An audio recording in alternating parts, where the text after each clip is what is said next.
भूताची taxi. काही वर्षांपूर्वी एका शहरात स्वभावानं साधा असलेला अभिषेक नावाचा माणूस राहत होता. अभिषेक एका मोठ्या व्यापाऱ्याकडे ड्रायव्हर म्हणून नोकरी करत होता. एक दिवस तो मालकासह गाडीतून प्रवास करत असताना अचानक गाडी एका झाडाला धडकली. हे तू काय केलंस? माझी CMW गाडी ठोकलीस? तुला माहितीये ना माझी गाडी किती महाग आहे ती? मी तुला आत्ताच्या आत्ता नोकरीवरून काढून टाकतो. असं म्हणून मालक रागाने गाडी घेऊन तिथून निघून गेला. अचानक नोकरी गेल्यामुळे अभिषेक फारच दुःखी झाला आणि त्याच झाडाखाली बसून रडू लागला. इतक्या वर्षात पहिल्यांदा माझ्या हातून अपघात झाला आणि माझ्या मालकानं माझं म्हणणं ऐकून न घेता मला लगेच कामावरून काढून टाकलं. तितक्यात एक भयावह आवाज त्याच्या कानावर पडला. खाली माणूस वरती भूत, का ती रात्र, वा वा वा वा, खूपच छान. तो आवाज ऐकून अभिषेक घाबरला. कोण आहे तिकडे? कोणाचा आवाज आहे हा? समोर या. मी आहे काळ्या रात्रीचं काळ सावट. तुम्हाला बोलवलंस? मी आहे भूत. हे बघ मी आलो.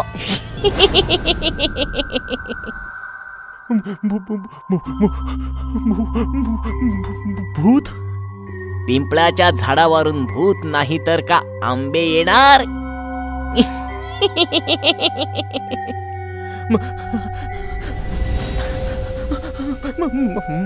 मला जाऊ द्या, मला जाऊ द्या. मला माहित नव्हतं हे पिंपळाचं झाड आहे. माहित असतं तर मी ह्या झाडाखाली कधीच बसलो नसतो. हा माणूस मला खूप भोळा वाटतोय. याचा फायदा घेतला पाहिजे. पिंपळाच्या झाडाचं कर्ज फेड. मरून जा किंवा मदत कर.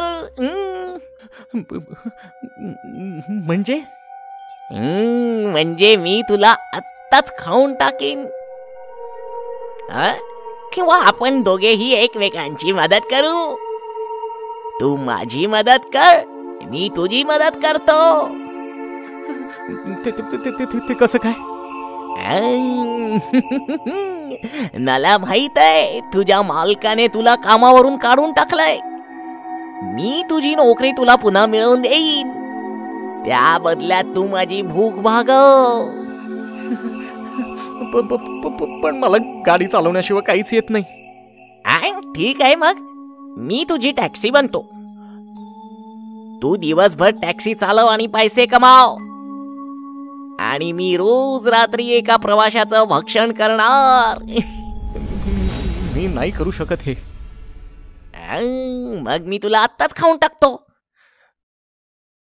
कुठे फसलो मी? याला मला होकार द्यावाच लागेल, नाहीतर हे भूत मला आत्ताच खाऊन टाकेल.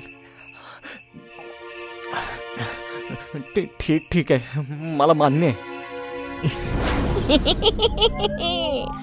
आता तू चालवणार भूताची टॅक्सी आणि मी प्रवाशांना खाणार.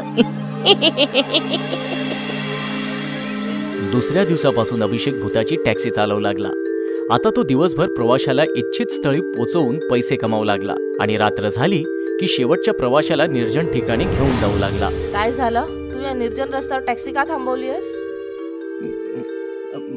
माफ करा ताई, आता माझ्या टॅक्सीच्या जेवणाची वेळ झाली. म्हणजे काय? म्हणजे मी आता तुला खाणार. टॅक्सीचं रूप धारण केलेलं भूत आता आपल्या मूळ स्वरूपात आलं आणि भूताने त्या महिलेला खाऊन टाकलं. असेच अनेक महिने निघून गेले. एकदा रात्रीच्या वेळेस एक माणूस त्या टॅक्सीजवळ आला आणि म्हणाला, भाऊ, तुम्ही मला माझ्या घरापर्यंत सोडणार का? हो नक्की, या बसा टॅक्सीमध्ये. थोडे पुढे गेल्यावर अभिषेकने टॅक्सी थांबवली. आता तुम्ही टॅक्सी का थांबवलीत? माफ करा भाऊसाहेब, आता माझ्या टॅक्सीच्या जेवणाची वेळ झाली. याचा अर्थ काय? याचा अर्थ आता मी तुला खाणार.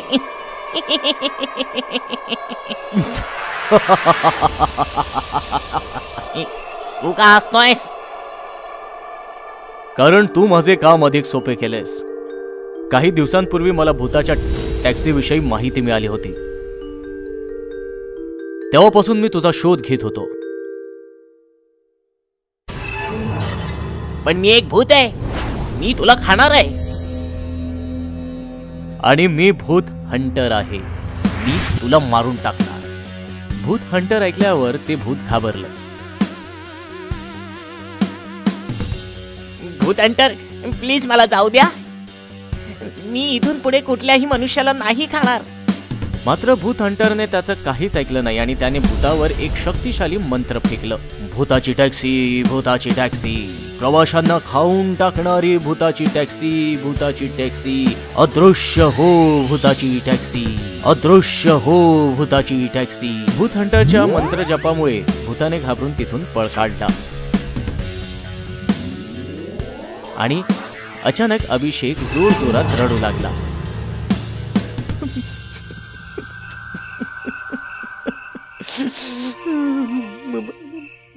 मला माफ करा भूत हंटर. त्या भूताने मला धमकावलं होतं की मी जर त्याचं ऐकलं नाही तर तो मला खाणार होता. मला माहित आहे ही भूतं खूपच चतुर असतात, म्हणून मी तुला काही नाही म्हणणार. तू जाऊ शकतोस. अशा तऱ्हेने भूत हंटरने भूताच्या टॅक्सीचे रहस्य नष्ट केले आणि अभिषेकला सुद्धा त्या भूताच्या जाळ्यातून मुक्त केलं. चेटकिणीचं लग्न. एका शहरात एक मॉल होता. काही कारणास्तव तो 2 वर्ष बंद होता. त्या मॉलमध्ये एक भयंकर चेटकीण राहायला आली होती. मला वाटतंय माझी शक्ती दिवसेंदिवस कमकुवत होत चालली आहे. मला काळ्या राणीची पूजा करावी लागेल. चेटकीण रात्रंदिवस पूजा करून काळ्या राणीला प्रसन्न करण्याचा प्रयत्न करत होती. रात्र काळी काळी आणि दिवस सुद्धा काळा काळा. काळ्या राणीच्या नावाची जपते मी काळी काळी माळा. 2 महिने पूजा केल्यावर काळी राणी प्रसन्न होऊन चेटकिणीला दर्शन देते. रात्र राहील काळी, दिवसही राहील काळा. बोल तू काळ्या राणीची का जपतेस माळा. काळ्या राणी, मी दिवसेंदिवस म्हातारी होत आहे. मी शक्तिहीन होत आहे. मला असा मार्ग सांग म्हणजे मी तरुण होईल, शक्तिशाली होईल. ठीक आहे, तू लग्न कर, पण कोणत्याही भूताशी नव्हे तर माणसाशी कर. लग्नाच्या पहिल्या रात्री त्याला मारून टाक. मग तू तरुण होशील, शक्तिशाली बनशील. ठीक आहे राणी, तुझी काळी सावली अशीच माझ्यावर ठेव. काळ्या राज्याचा जय जयकार असो. आशीर्वाद देऊन काळी राणी तिथून निघून जाते आणि चेटकीण नवरा मुलगा शोधू लागते. काय यार राहुल, तू लग्न कधी करणार आणि आम्हाला पार्टी कधी देणार? एखादी चांगली मुलगी भेटली पाहिजे. मी तुझी काळजी दूर करतो. तुझा मोबाईल दे. हे घे, ह्यात मी डेटिंग ॲप डाउनलोड केला आहे आणि तुझी प्रोफाईल सुद्धा अपलोड केली आहे. बघ, आता मुलींची लाईन लागेल. अरे यार, हे बघ, कोणत्या तरी ईशा नावाच्या मुलीचा मेसेज आला आहे आणि तिने मला डेटवर सुद्धा बोलावलं आहे. तुला कुठे बोलावलंय? City mall. अरे मित्रा, तुला तिथे खूप प्रायव्हसी मिळेल. तो मॉल 2 वर्षांपासून बंद आहे. मी निघतो आता. राहुल त्याच्या कारने सिटी मॉलला पोहोचतो. मॉल समोर ईशा त्याची वाट पाहत आहे. हाय ईशा. नाही, मी लग्नाआधी कोणत्याही पुरुषाला हात लावू शकत नाही. जशी तुमची इच्छा, पण तुम्ही मला या मॉलमध्ये का बोलावलं? आपण एखाद्या मोठ्या हॉटेलमध्ये सुद्धा भेटू शकलो असतो. हा मॉल माझ्या वडिलांचा आहे. हॉटेलमध्ये खूप गोंगाट असतो ना, लोक असतात. मला तिथे कम्फर्टेबल वाटत नाही. मला प्रायव्हसी हवी होती. ठीक आहे, काही हरकत नाही. चल आत जाऊयात. दोघे मॉलमध्ये येतात. हा मॉल का बंद आहे? माझ्या वडिलांचे खूप व्यवसाय आहेत. ते एकटे हा मॉल नाही सांभाळू शकत. पण आता हा मॉल पुन्हा सुरू करायचा आहे. मी त्यांची एकुलती एक मुलगी आहे. त्यामुळे माझ्याशी जो लग्न करेल त्याला हा मॉल मिळेल. खरंच? माझी घुसमट होत आहे. आता मी या नकली रूपात जास्त काळ राहू शकत नाही. मला लग्नासाठी लवकरच प्रपोज केलं पाहिजे. काय विचार करतेस ईशा? राहुल, तू माझ्याशी लग्न करशील का? हे ऐकून राहुल खुश झाला आणि त्याने ईशाचे दोन्ही हात धरले. हो ईशा, मी तुझ्याशी लग्न करेन. राहुल, तू हे काय केलंस? काय झालं? राहुलने तिचा हात पकडताच ईशा चेटकिणीचं रूप धारण करते. ईशाचे हे रूप पाहून राहुल थरथर कापायला लागतो. चेटकीन? हो, मी चेटकीण आहे. मला तुझ्याशी लग्न करायचं आहे. तू माझ्याशी लग्न केलंस तर तुला हवं ते मिळेल. पैसा, गाडी, बंगला, सर्व काही. आणि जर तू नकार दिलास तर मी तुला मारून टाकीन. मी तुझ्याशी लग्न नाही करणार. जातोय मी. असं म्हणत राहुल धावू लागतो. बाहेर येऊन गाडी वेगाने पळवू लागतो. थोड्या अंतरानंतर बरं झालं वाचलो. मग त्याला आवाज येतो, राहुल. राहुल पाहतो तर त्याच्या शेजारी एक चेटकीण बसलेली असते. राहुल जोरात ओरडतो आणि त्याची कार एका ट्रकला धडकते. चेटकीण हसत हसत आकाशात उडून जाते. अशा प्रकारे डेटिंग ॲप्सचा वापर करून चेटकीण अनेक मुलांना आपल्या जाळ्यात फसवते आणि त्यांनी नकार दिल्यास त्यांना मारून टाकते.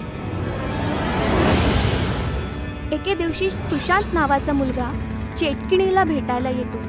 चेटकीण तिचं रूप बदलून त्याला भेटते. हाय ईशा. माफ करा, मी लग्नाआधी परपुरुषाला हात लावत नाही. ईशा, मला माहित आहे तू ईशा नाहीयेस. तू चेटकीण आहेस. ईशा तिच्या खऱ्या रूपात येते. तरीही तू मला घाबरत नाहीस? नाही, कारण मला तुझ्याशी लग्न करायचं. पण का? माझ्या कुंडलीत दोष आहे. जी मुलगी माझ्याशी लग्न करेल त्याच दिवशी तिचा मृत्यू होईल. त्यामुळे कोणतीही मुलगी माझ्याशी लग्न करायला तयार होत नाही. अरे वा, त्यामुळे तू मला बळीचा बकरा बनवायला आला आहेस. तसं नाही. लग्नापूर्वी पंडितजी यज्ञ करतील. त्यानंतर तुम्हाला कोणताही धोका होणार नाही. मग आपण लग्न करू शकतो. मग तू हे त्या मुलींना का नाही सांगितलंस? मी सांगितलं, पण माझ्यावर कोणाचा विश्वास बसला नाही. आणि तसंही त्यांच्याशी लग्न करून मला काय मिळणार? जर मी तुझ्याशी लग्न केलं तर मला सर्व काही मिळेल. बंगला, पैसे, कार. मला हा खूप लोभी वाटतोय. माझ्या जाळ्यात हा सहज अडकेल. ठीक आहे, मग आज रात्रीच लग्न करूया आपण. तू गुरुजींना घेऊन ये. रात्र झाली. लग्नाची सर्व तयारी मॉलमध्ये झाली. गुरुजी मोठा यज्ञ करतात. यज्ञ संपला. आता हे पाणी मुलीला द्या, म्हणजे मुलगी त्रासातून मुक्त होईल. हे घे, पाणी पी. हे प्यायल्यावर सर्व धोके दूर होतील आणि मग लग्न करून नवीन आयुष्य सुरू करू. मूर्ख कोच्चा, लग्नानंतर याचे आयुष्य संपेल हे माहिती नाहीये याला. चेटकीण ते पाणी पिते आणि पाणी पिल्यानंतर ती जळू लागते. हे हे हे काय होतंय मला? मी जळत आहे. माझी फसवणूक केलीये तू. फसवणूक केलीये.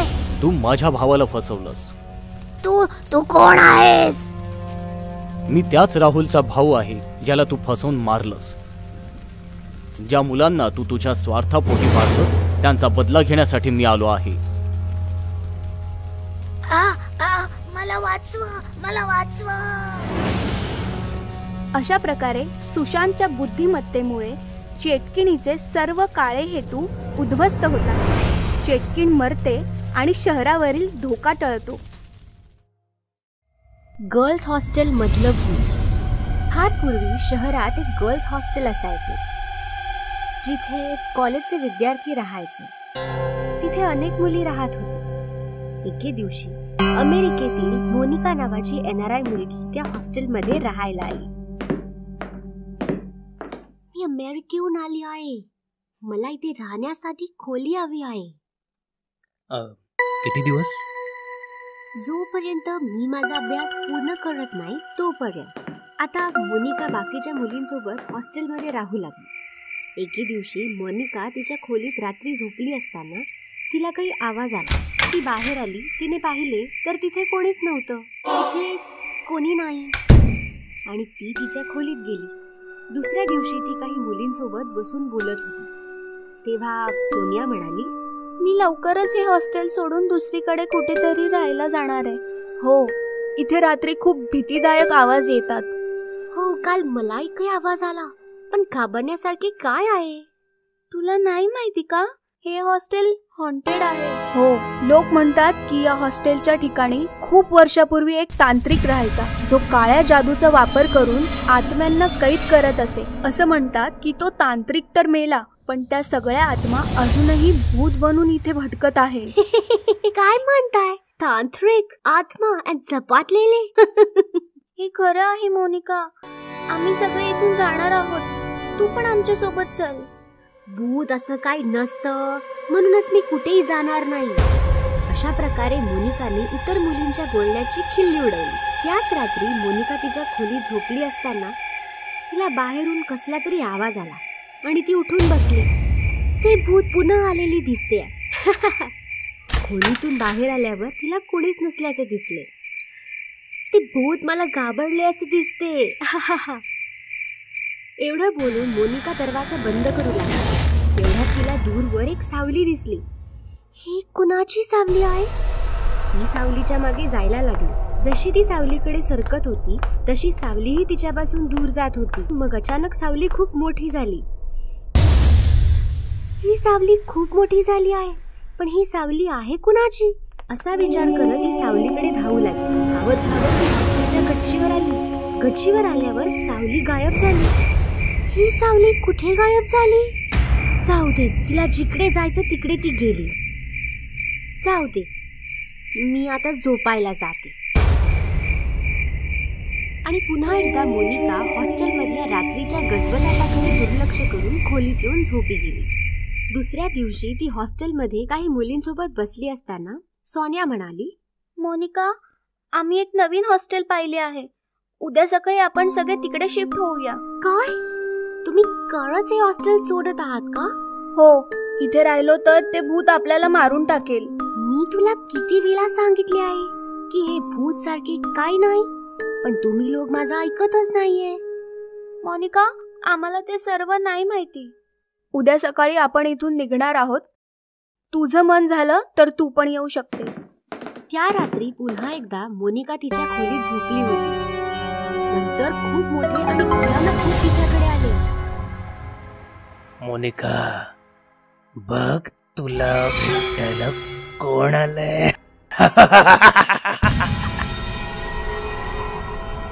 कोण आहे? अचानक समोर एवढं भीतीदायक भूत पाहून मोनिका घाबरते. तू कोण आहेस? आणि माझ्या खोलीचा दरवाजा बंद होता, तू आत कसा आलास? मी भूत आहे आणि कुठलाही दरवाजा आम्हा भूतांना थांबवू शकत नाही.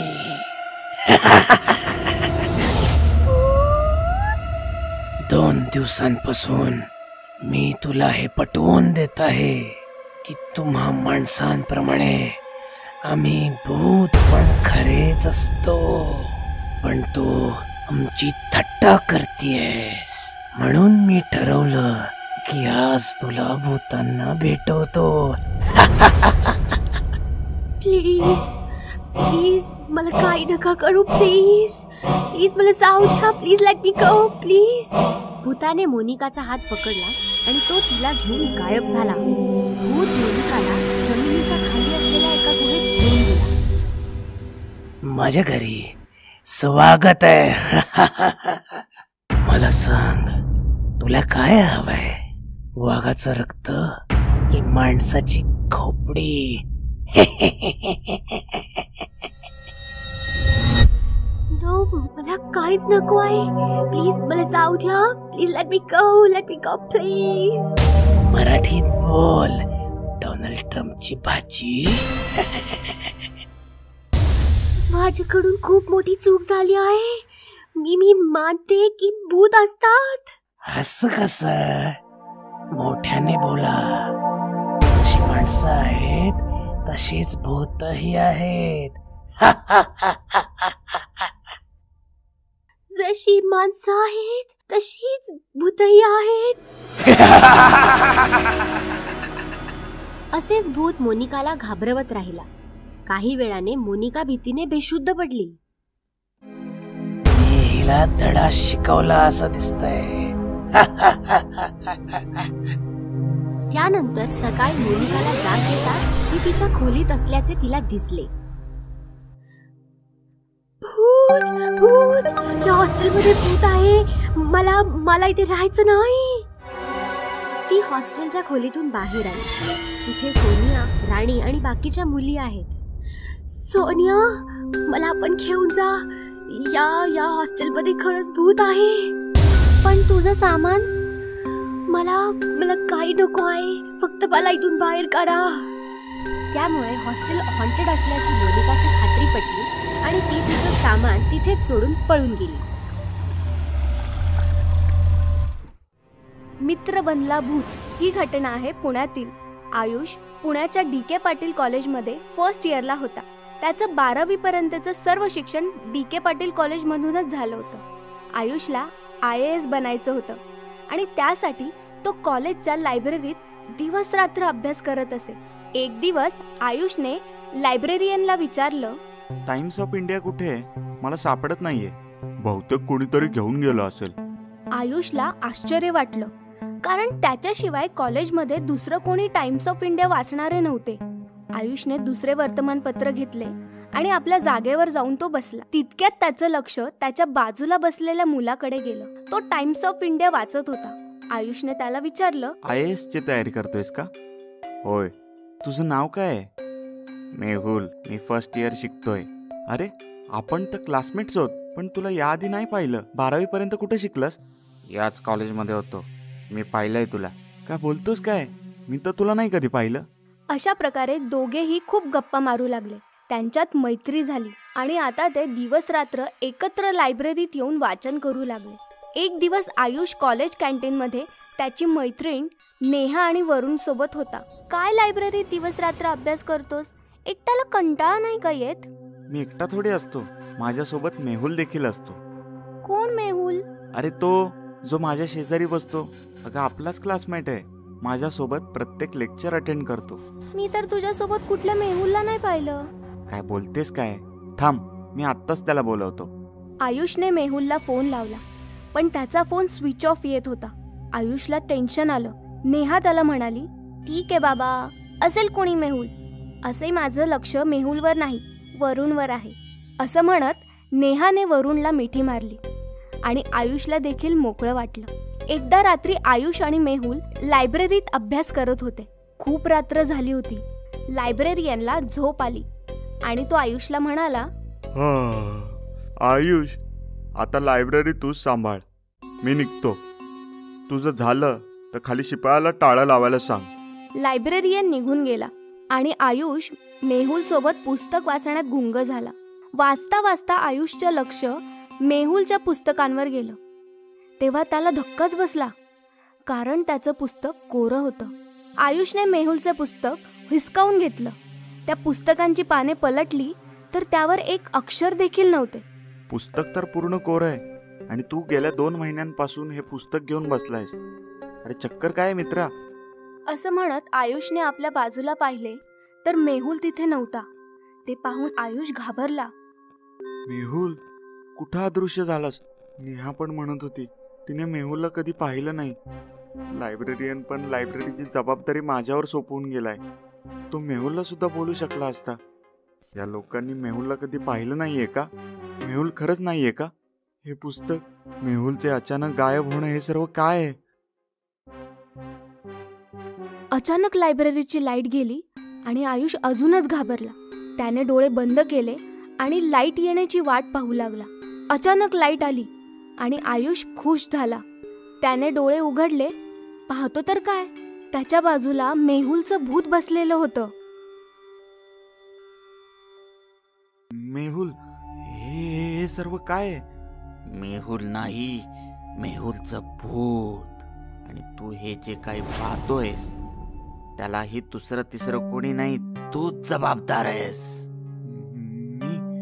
मी काय केलं? तू माझं आयुष्य उद्ध्वस्त केलंस. आठव 1 वर्षापूर्वीची 12वीची परीक्षा. तू एका मुलाला कॉपी करताना पकडलं होतंस. हे ऐकून आयुष 1 वर्ष मागे गेला. तेव्हा त्याला बायोलॉजीच्या परीक्षेचा दिवस आठवला. सर, हा मुलगा कॉपी करतोय. ए चल उभा राहा. Sir sorry, extremely sorry sir. 2 मिनिटाच्या आत इथून बाहेर निघ, नाहीतर HSC एक्झाम मधून रस्टिकेट केलं जाईल. तुला माहितीये का, एक्झाम हॉल मधून बाहेर आल्यावर मी काय केलं तुला कसं कळणार? तू तर पेपर लिहिण्यात बिझी होतास. मी बिल्डिंग वरून उडी मारून जीव दिला आणि आता तुला मारायला आलोय. हे बघ मेहुल, मान्य आहे चूक माझी आहे, पण तू पण चुकीचा होतास. कॉपी करत होतास. चीटिंग चुकीचीच आहे ना? नाही, आता मी जे करणार आहे ते चुकीचं आहे. हे ऐकून आयुष घाबरला. काय करणार आहेस तू? मेहुलने आयुषचा गळा पकडला आणि त्याने त्याला खिडकीतून बाहेर फेकून दिलं. आयुष लायब्ररीच्या 5व्या मजल्यावरून पडून मरून गेला आणि मेहुल खिडकीतून त्याला बघून हसू लागला. भुताटकीचं कपाट. ही गोष्ट आहे लखनौ शहरातली. राकेशचं शिक्षण लखनौमध्येच पूर्ण झालं होतं आणि तो बँकेमध्ये मॅनेजर सुद्धा होता. लखनौमध्ये त्याने घरे विकत घेतलं होतं. काही दिवसांसाठी राकेश त्याच्या गावी गेला तर नातेवाईकांनी त्याचं लग्न विनीता सोबत लावून दिलं आणि मग राकेश विनीता लखनौला परतले. घर पाहून विनीता खूप खुश झाली आणि घराला घरपण देण्याचा प्रयत्न करू लागली. तिला एका कपाटाची गरज भासू लागली. त्यामुळे राकेशने म्युझियम मधनं एक कपाट खरेदी केलं. खूप जुनं आणि मौल्यवान दिसतंय.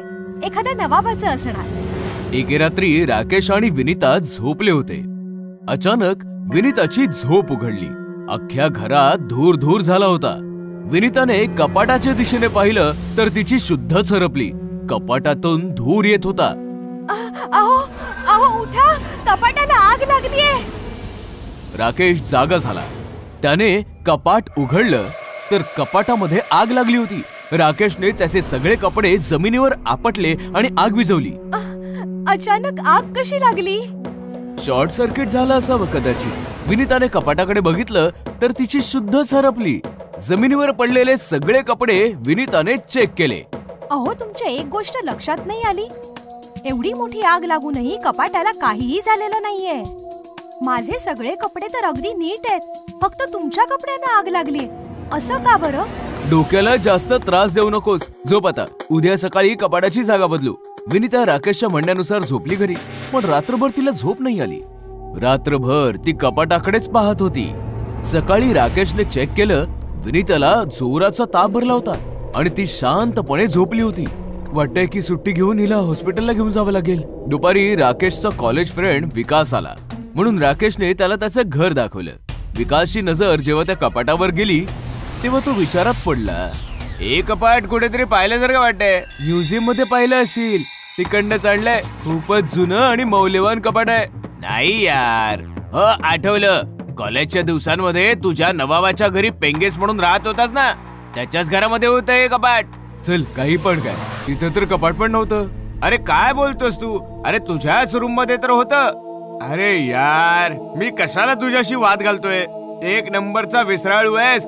रात्री जेवलेलं सकाळी लक्षात नाही राहत. एके संध्याकाळी विनीता इस्त्री केलेले कपडे कपाटात ठेवायला गेली. जसं तिने कपाटाचा दरवाजा उघडला, एक प्रेत खाली पडलं. विनीता जोराने किंचाळली. राकेश जेव्हा तिकडे पोहोचला, विनीता म्हणाली, कपाटातून प्रेत पडलंय. कुठे प्रेत? विनीताने जमिनीवर पाहिलं. तिकडे काहीच नव्हतं. आता तर पडलं होतं कपाटातून. तुझी तब्येत ठीक नाहीये, भ्रम झाला असेल. विनिता राकेशला बिलगून रडू लागली. मला खूप भीती वाटतेय, मला माझ्या माहेरी जायचंय. राकेशने मान्य केलं आणि तिला घेऊन बस स्टॉपवर आला. विनिता बसमध्ये बसून तिच्या माहेरी निघून गेली आणि मग राकेश घरी आला. विनिताच्या सोबत घराचं घरपण पण गेलं. चला कपडे बदलून जेवून घेतो मी. राकेश कपडे बदलण्यासाठी बेडरूम मध्ये आला तर तिथलं दृश्य बघून तो चकित झाला. एक स्त्री बिछाण्यावर झोपली होती. कोण आहेस तू? घरात कशी आलीस? ती स्त्री जशी राकेशकडे वळली, घाबरून जोरात राकेश किंचाळला. ती स्त्री भयंकर भूत होती. मी नाही आले, तू मला आणलंयस या कपाटासोबत. म्हणजे विनिता खरं सांगत होती? हो, खरं बोलत होती ती, अगदी खरं. कोण आहेस तू? काय पाहिजे तुला? बदला, मला मारलंयस तू. आठव जरा नवाबाचं घर, 5 वर्षांपूर्वीची ती रात्र जेव्हा तुझा मित्र विकास मला तुझ्यासाठी विकत घेऊन आला होता. तिचं म्हणणं ऐकल्यावर राकेश 5 वर्ष मागे गेला. तेव्हा त्याला ती रात्र आठवली. ऐशकर माझ्या राजा, मागडा माल आहे. नवाब येणार तर नाही ना? कोणी नाही येणार, मी निघतो. विकास गेल्यावर राकेशने दरवाजा बंद केला आणि त्या स्त्रीपाशी येऊन बसला. तिला स्पर्श करणार की अचानक दरवाजावर ठकठक झाली. ओ गॉड, नवाब आलाय. तू पटकन कपाटात लप, पटकन. ती स्त्री कपाटात लपली आणि राकेशने दरवाजा उघडला तर बाहेर नवाब उभा होता. काय चाललं आहे? अभ्यास सुरू आहे माझा नवाब साहेब. तुमच्या गावाहून फोन आला होता, तुमच्या वडिलांचा मृत्यू झालाय. वडिलांच्या मृत्यूची बातमी ऐकून तू तर गावी निघून गेलास, पण मी मात्र त्या कपाटामध्ये गुदमरून गुदमरून मेले आणि सडले. नवाब मरतास कपाटात कैद असलेलं माझं भूतही म्युझियम मध्ये पोहोचलं. आणि चमत्कार तर बघ ना, आज मी या कपाटासोबतच तुझ्या समोर उभी आहे. तुझ्यामुळे मी मेले, इतकी वर्ष कपाटात कैद होऊन राहिले. आता तुला माझ्या सोबत यावं लागेल. मला माफ कर, मी विसरलो होतो की तू कपाटात बंद आहेस. राकेश आर्जव करू लागला तर तिने तिचा हात पुढे केला. राकेशने तिच्या डोळ्यांमध्ये पाहिलं आणि तो वश झाला. ती त्याला घेऊन हळूहळू कपाटाच्या दिशेने सरकू लागली. कपाटाच्या जवळ येताच अचानकपणे दरवाजा उघडला आणि दोघे आत गेले. कपाटाचा दरवाजा बंद झाला आणि जिवंत राकेश त्या भूतणीसोबत कपाटामध्ये कधीही न परतण्यासाठी कैद झाला. आजीच्या घरी भूत. उन्हाळ्याच्या सुट्ट्या लागल्या होत्या. कौशिक आणि टीना त्यांच्या मावस भाऊ बहीण लिली आणि मयूर सोबत ट्रेनने त्यांच्या आजोळी विलासपूरला चालले होते. चौघेही विलासपूरला त्यांच्या आजी आजोबांच्या घरी पोहोचले. आजी आजोबांचं घर म्हणजे खूप जुना एक लांब लचक वाडा होता. वाड्यामध्ये फक्त आजी आजोबाच राहायचे. त्यांची दोन्ही मुलं फॉरेनला शिफ्ट झाली होती. चौघही भाऊ बहीण पोहोचताच आजी आजोबांना मिठी मारतात. अरे आलात माझ्या पिल्लांनो. अरे तुमच्या येण्यामुळे या सुन्या सुन्या भाड्यात जान आलीये. बाळांनो, अंग पाय धुवून फ्रेश व्हा जरा. आजीने तुमच्यासाठी गरमागरम जेवण बनवलंय. म्हणजे तुम्ही अजून कोणी नोकर नाही ठेवलाय? आई समजावून समजावून थकून गेलीये तुम्हाला. यावर आजी आजोबा किंवा कोणीच काही उत्तर नाही दिलं. सर्वांनी हात पाय धुवून जेवण जेवून घेतलं आणि मग चौघं प्रत्येकाच्या रूम मध्ये जाऊन झोपले. पण लिलीला मात्र झोप येत नव्हती. तिला अख्खं घर फिरून पाहायचं होतं. झोप येत नाहीये. सगळा वाडा फिरून येते. सगळे तर झोपलेत, डिस्टर्ब करायला कोणीच येणार नाही. लिली बेडरूम मधनं निघून चालू लागली. तेव्हा आजी आजोबांच्या बेडरूम मधनं कुरबुरीचा आवाज ऐकू यायला लागला. लिली लपून ऐकू लागली. नाही, मुलांना अजिबात सांगायचं नाहीये, ती घाबरून जातील. अहो पण काही नाही, मी जरा बाहेरून फिरून येतो. लिली घाबरली आणि आजोबांच्या बाहेर यायच्या आधीच मागच्या दिशेने पळू लागली. जेणेकरून आजोबांनी तिला पाहू नये. पळता पळता ती फारच दूर पोहोचली की अचानक कोणीतरी तिला एका रूम मध्ये खेचून घेतलं आणि मग दरवाजा बंद झाला. रूम मध्ये फारच अंधार होता आणि एक शिडी उभी होती जी वर एका दुसऱ्या मजल्यावर जायची. कोण आहे? कोणी खेचलं मला आतमध्ये? टीना? मयूर? मला माहितीये ही मस्ती तुम्हीच करू शकता. तेव्हा अचानकपणे लिलीच्या पाठीवर कोणीतरी हात ठेवला. लिलीने मागे वळून पाहिलं तर तिचा थरकाप उडाला. एक भयंकर भूत उभं होतं आणि हसत होतं. लिली बेटा, ये माझ्याकडे ये. भूत भूत भूत. भूत लिलीच्या दिशेने पुढे येऊ लागलं. लिली जोरात ओरडली आणि तिने तिचे दोन्ही डोळे बंद केले. Lily, what happened? तू इकडे काय करतेस? लिलीने डोळे उघडले तर समोर कौशिक, मयूर आणि टीना होते. लिलीने कौशिकला मिठी मारली आणि रडू लागली. कौशिक, इकडे भयानक भूत आहे. लिली, कम ऑन, भूत वगैरे काही नसतं. नक्कीच तुला भ्रम झाला असेल. तेव्हा अचानकपणे टीना जोरात किंचाळली. काय झालं? टीनाने शिडीच्या दिशेने इशारा केला. शिडीवर तेच भूत बसलं होतं. भूत बघून सगळ्यांची अवस्था बिकट झाली. मुलांनो, ओळखलं मला?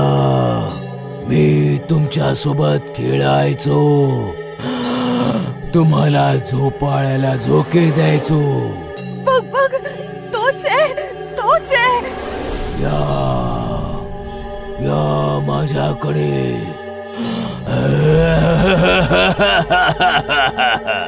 मुलं घाबरली आणि किंचाळू लागली. आजी, आजी. आजीचं नाव ऐकताच भूताला राग आला आणि मुलांच्या दिशेने चालू लागला. मुलं दरवाजापाशी गेली तर दरवाजा आपोआप बंद झाला. खबरदार, आजी आजोबांना आवाज दिला तर मी तुमचा कच्चा फडशा पाडेन. कोण आहेस तू?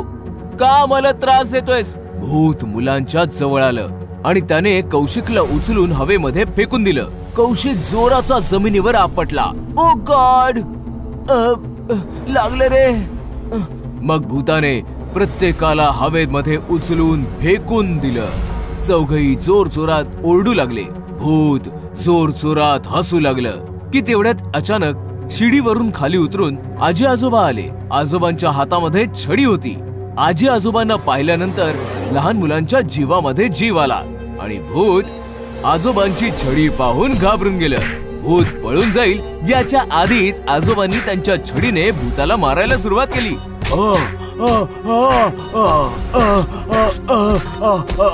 मालक, मालक, मला माफ करा, माफ करा.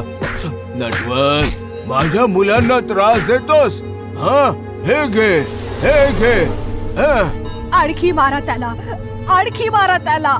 आजोबांनी भूताला खूप मारलं आणि भूत खूप घायाळ झालं. चल पळ, पुन्हा मुलांना त्रास दिलास ना तर लक्षात ठेव. आजोबांच्या तावडीतून सुटल्यावर भूत अचानकपणे गायब झालं.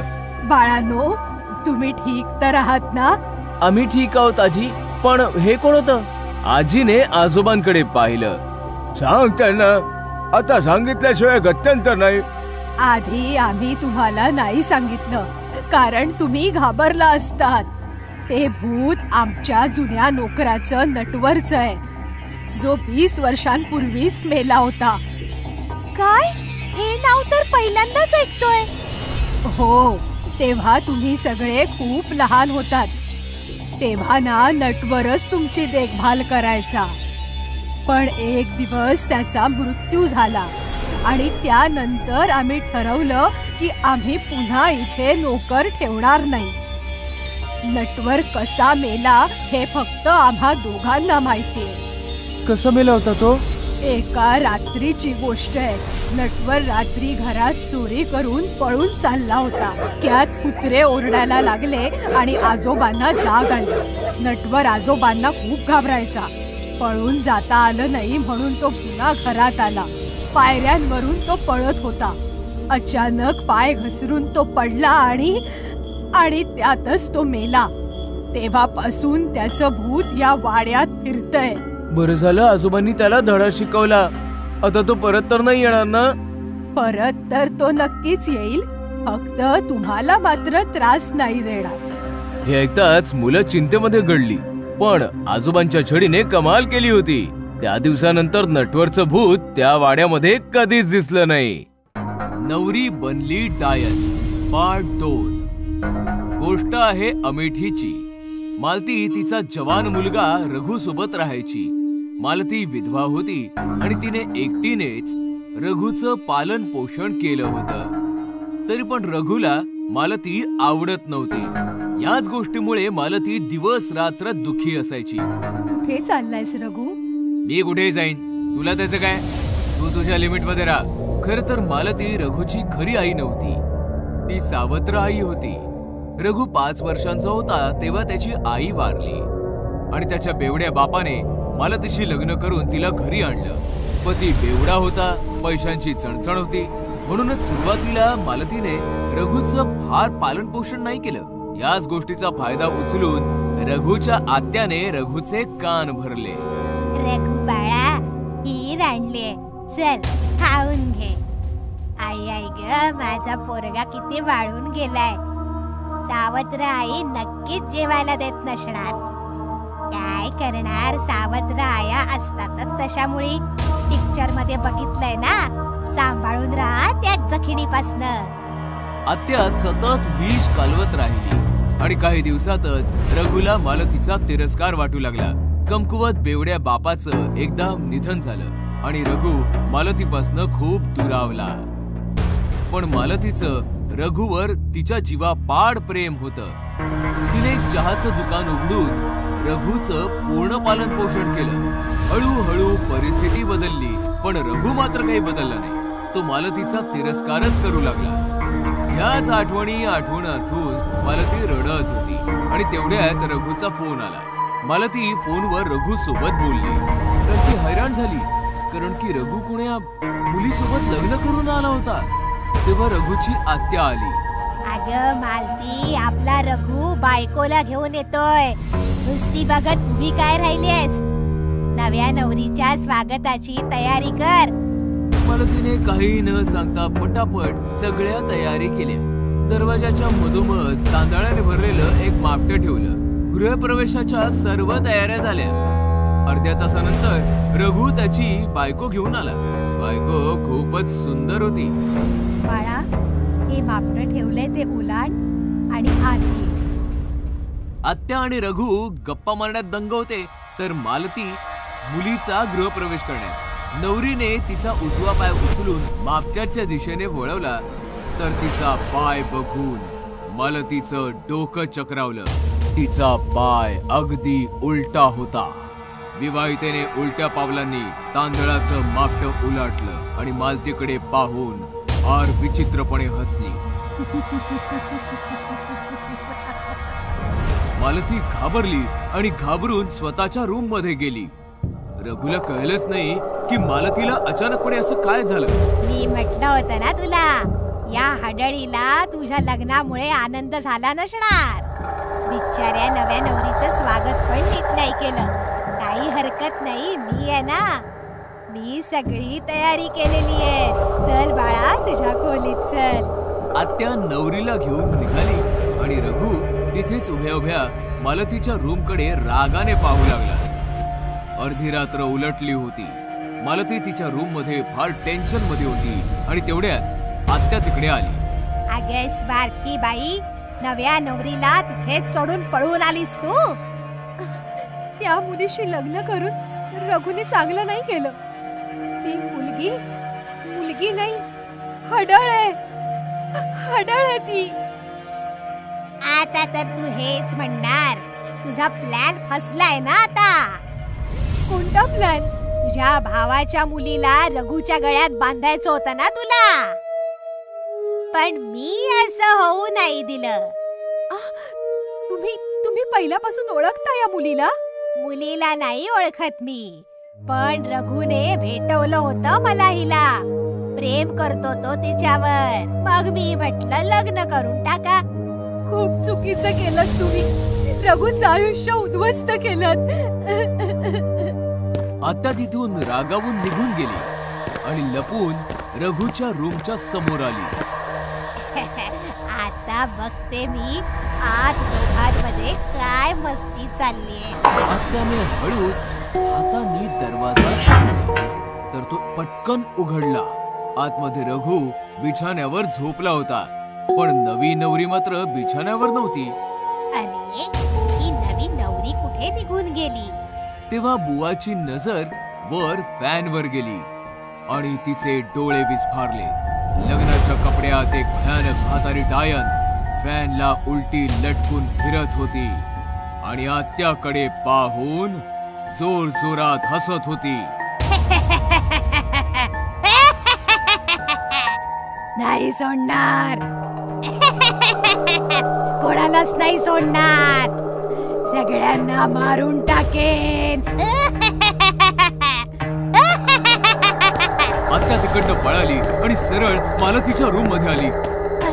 खरंच बोलत होतीस तू, ती मुलगी एक भयानक हडळ आहे. मी तर तिचे उलटे पाय आधीच बघितले होते. मग तेव्हा काही बोलली का नाहीस तू? हे राम, आता काय होणार? काय फायदा, मी सांगितलं जरी असतं तरी तुम्ही माझ्यावर विश्वास ठेवला नसता. ते सगळं सोड आणि हे सांग की रघुला कसं वाचवायचंय. ती हडळ रघुला नाही सोडणार. तुम्ही काळजी नका करू, मी अजून जिवंत आहे. तुम्ही चला, माझ्या बरोबर चला. आत्या आणि मालती पळत पळत रघुच्या रूम मध्ये गेल्या, तर डायन रघुच्या छातीवर बसून त्याला चावत होती. रघु जोर जोरात ओरडत होता. लग्न करायचंय, मधुचंद्र करायचंय.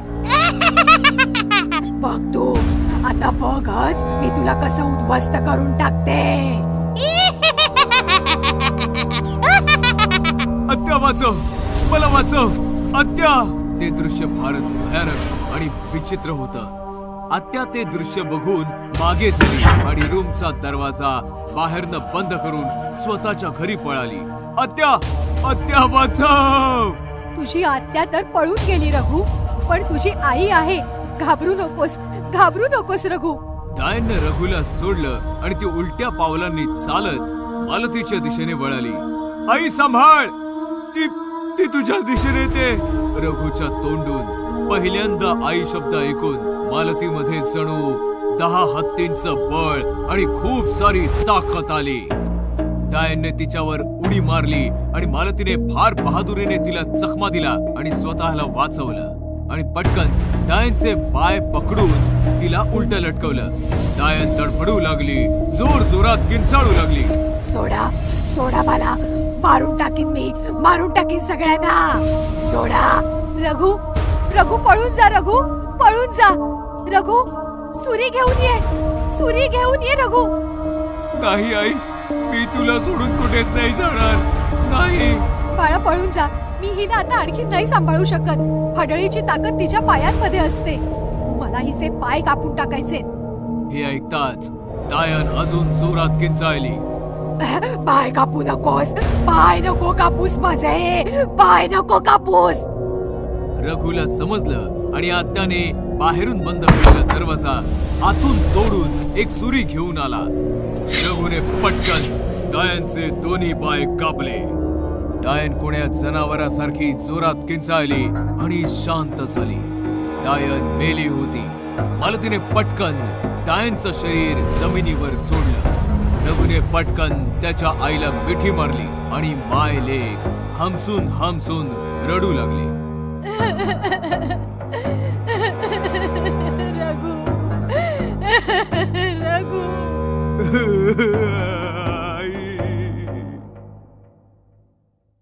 बऱ्याच वर्षांपूर्वी एक गाव होतं. त्या गावात फारच कमी मुली होत्या आणि ह्याच कारणामुळे त्या गावातील बऱ्याच मुलांची लग्न होऊ शकत नव्हती आणि ते सर्व ब्रह्मचारी होते. एका दिवशी त्या गावातील एका मुलाने मंगलने निश्चित केलं की तो दुसऱ्या गावात जाईल आणि तिथल्या एखाद्या मुलीला पसंत करून तिच्याशी लग्न करेल. आई, मी दुसऱ्या गावातून तुझ्यासाठी एक सुंदर अशी सून घेऊन येईन. मंगल दुसऱ्या गावाकडे निघाला खरा, आणि चालता चालता तो एका घनदाट जंगलामध्ये पोहोचला. जर मी चांगल्या रस्त्याने गेलो तर मला दुसऱ्या गावात पोहोचेपर्यंत किमान 2 दिवस लागतील, आणि मी जंगलाच्या रस्त्याने गेलो तर मी दुसऱ्या गावामध्ये एकाच दिवसामध्ये पोहोचेन. हा विचार करून त्याने जंगलाचा रस्ता धरला. मी त्या गावातल्या सर्वात सुंदर मुलीशी विवाह करेन. तो असा विचार करून चाललाच होता की त्याच्या समोर अचानकपणे एक सुंदर अशी मुलगी धावत पळत आली. मला वाचवा, ते लोक मला मारून टाकतील. कोण आहेस तू? माझं नाव मंजू आहे, मला वाचवा. तू काळजी करू नकोस, चल माझ्यासोबत. मंगलने मंजूला सोबत घेतलं आणि तिथे झाडाच्या मागे लपला. काही माणसं तिथे आली आणि बराच वेळ शोधल्यानंतर ती तिथनं निघून गेली. थँक्यू, तुम्ही माझा जीव वाचवलात. त्यांनी मला शहरातून उचलून आणलं होतं आणि मला जाळून माझा त्यांना बळी द्यायचा होता.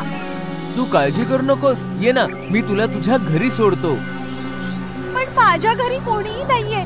पण तुमचं नाव काय आहे? माझं नाव मंगल आहे आणि मी जवळच्याच एका गावात लग्नासाठी मुलगी शोधायला चाललोय.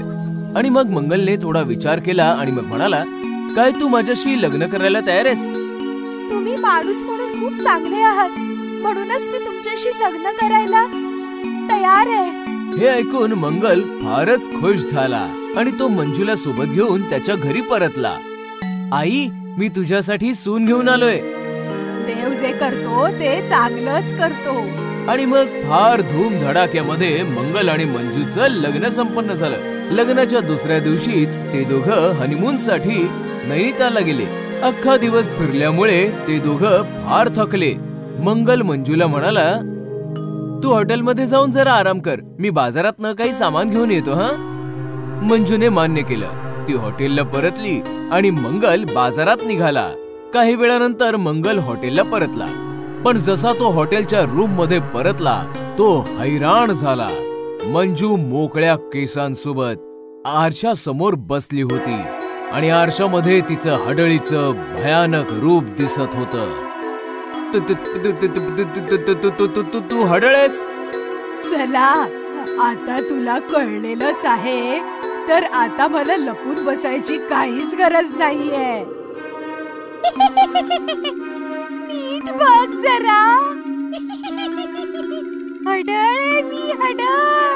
माझं नाव मंजू नाही, मंजुलिका आहे. मंजुलिका हडळ. तू माझ्याशी खोटं का बोललीस? त्या दिवशी ते लोक मला जाळून मारून टाकणार होते, तेव्हा मी तुला पाहिलं आणि मी तुझ्याकडे मदत मागितली. आणि जेव्हा तू मला तुझ्याशी लग्न करण्याविषयी विचारलंस तेव्हा त्या लोकांच्या तावडीतून सुटण्यासाठी मी तुझ्याशी लग्न करायला तयार झाले. पण तू तर हडळ आहेस, मी हडळीशी लग्न कसं काय करू शकतो? अरे, आपलं लग्न तर झालेलंय, आता तर फक्त हनीमून बाकी आहे. पण मी तुझ्यासोबत हनीमून कसा साजरा करू? हनीमून तर तुला करावाच लागेल, नाहीतर मी तुला मारून टाकेन. तुझ्याकडे उद्या सकाळपर्यंतचा वेळ आहे, नीट विचार कर. तुला माझ्या सोबत हनीमून करायचंय की मग मरायचंय? अरे, आम्ही कुठे अडकलो? यापेक्षा तर मी गावातील इतर मुलांसारखाच ब्रह्मचारी राहिलो असतो. आता मी या हडळीपासनं कसा वाचणार? तेव्हा त्याला एक आयडिया सुचली. दुसऱ्या दिवशी सकाळी सकाळी त्या हडळीने त्याला विचारलं, मग तू काय ठरवलंस, मरायचंय की हनीमून करायचंय? मी तुझ्यासोबत हनीमून साजरा करायला तयार आहे. खरंच? हो.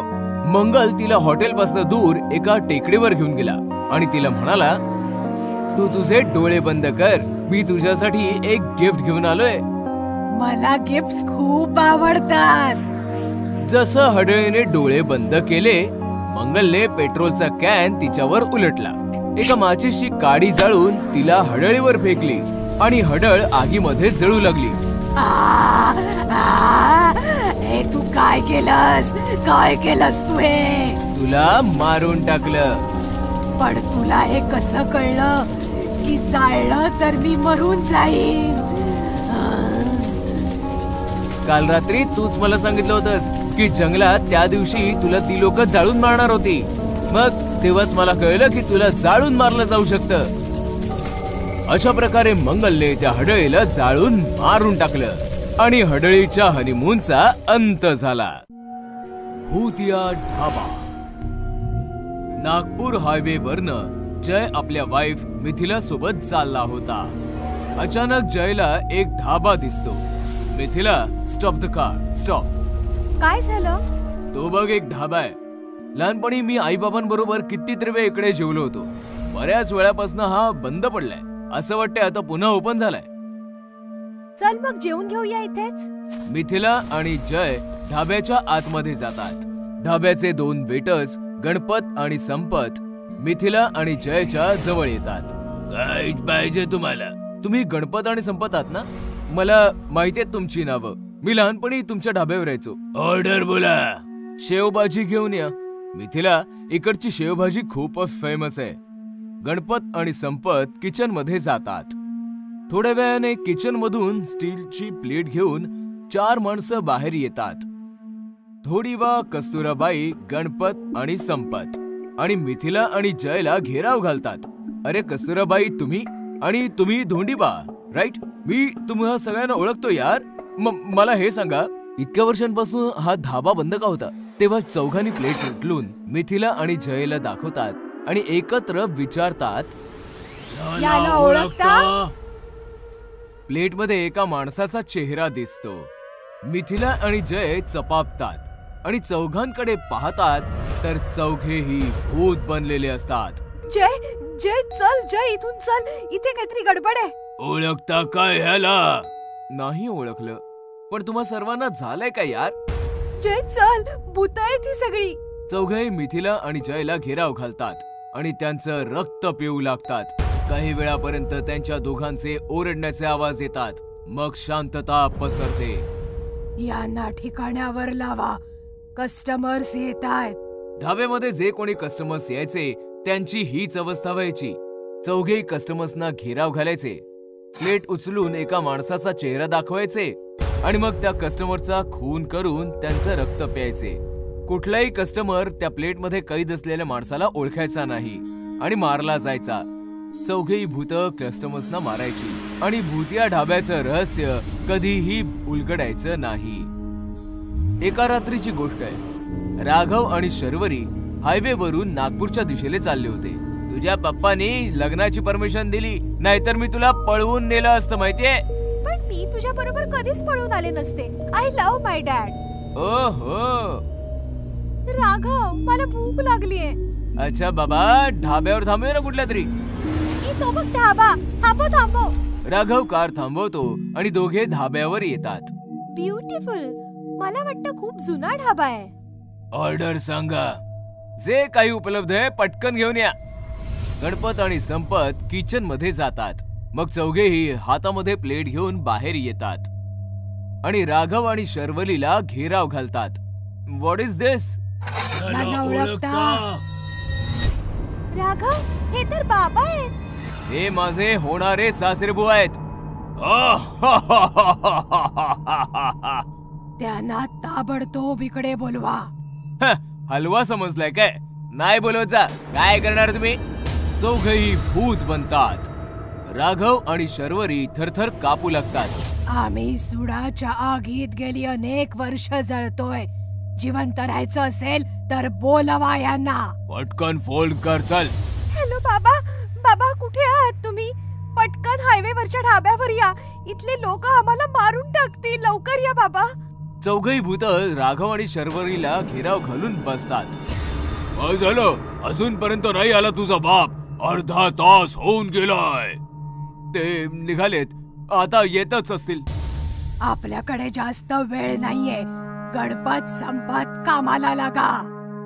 गणपत आणि संपत उठतात आणि धाब्यामध्ये रॉकेल घालायला सुरुवात करतात. रॉकेल वाहू लागतं.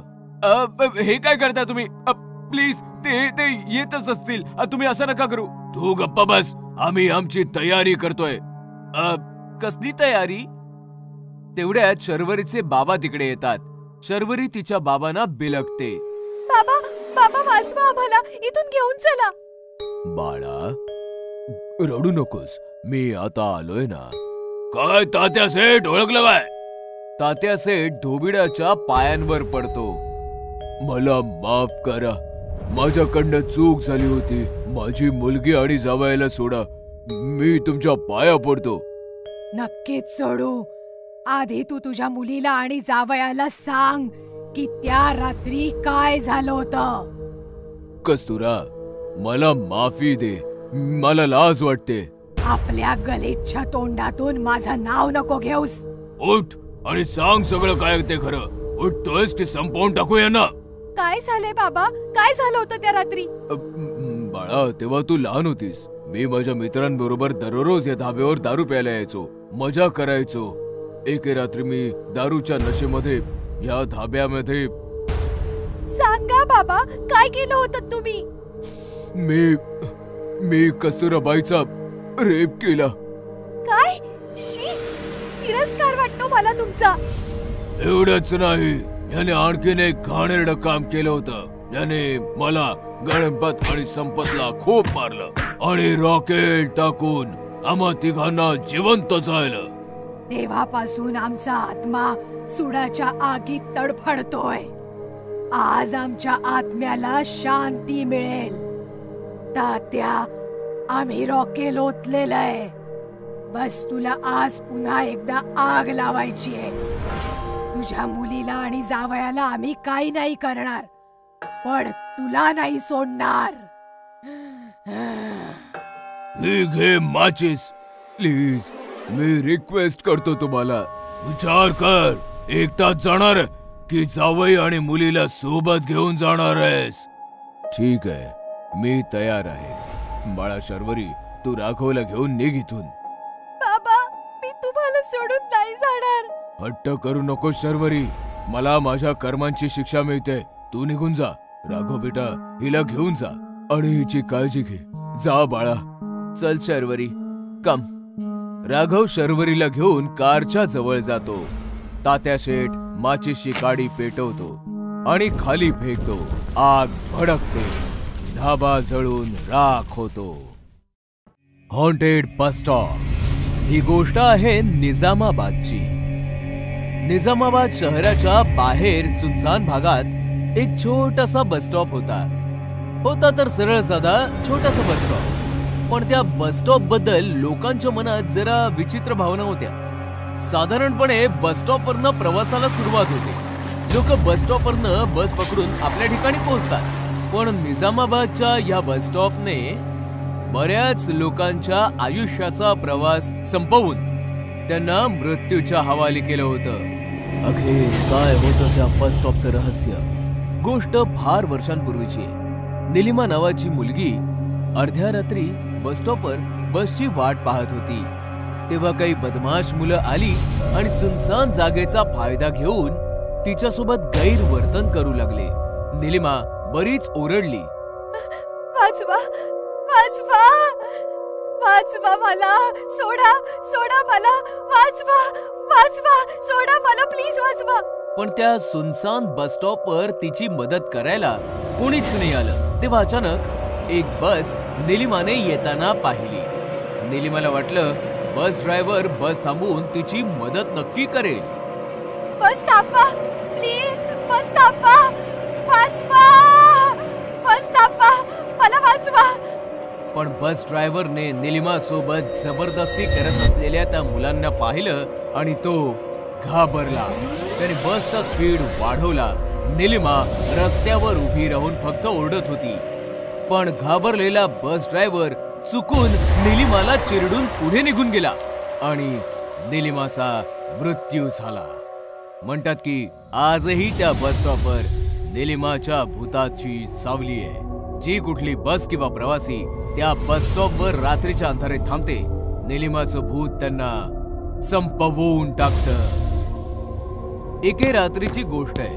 अजय नावाचा मुलगा सुनसान रस्त्यावरून त्रासाने चालला होता. तेव्हा त्याला एक सायकलवाला समोरून येताना दिसला, जो फारच घाबरलेला होता. जय हनुमान ज्ञान गुण सागर जय कपीश देव लोक उजागर. जय हनुमान ज्ञान गुण सागर जय कपीश. अजयने सायकलवाल्याला थांबवलं. दादा थांबा जरा. दादा काय झालं, तुम्ही एवढे घाबरलेले का दिसताय? अरे तिकडे छप्पर थरथरतंय, मुलगी रडते. अमावस्येची रात्र आहे ना, वाचवा वाचवा ओरडते. वाटतंय की ती आज प्रकट होणार आहे. तिचा सोडा, पण तुम्ही एवढे सुनसान रात्री इकडे काय करताय? अहो दादा, मला निजामाबादला जायचंय. औरंगाबादेतून आलो एका ट्रक मध्ये बसून. ट्रक फरीदाबादला चालला होता, त्यांनी मला इकडेच म्हणून उतरवलं. आता पुढे कसं जायचं? इकडे कुठली बस किंवा बस स्टॉप सापडेल का? बस स्टॉपचं नाव ऐकताच सायकलवाला जरा जास्तच घाबरला. Bus stop? बस स्टॉप आहे ना मागे, पण तुम्ही तिकडे जाऊ नका. रात्रीला तिकडे बस नाही थांबत कुठली, कारण की तो भूतिया बस स्टॉप आहे. आज अमावस्या आहे, आज तर नक्कीच बळी घेणार ती. निघून जा इकडनं. असं म्हणून सायकलवाला सायकलवर बसून निघून गेला.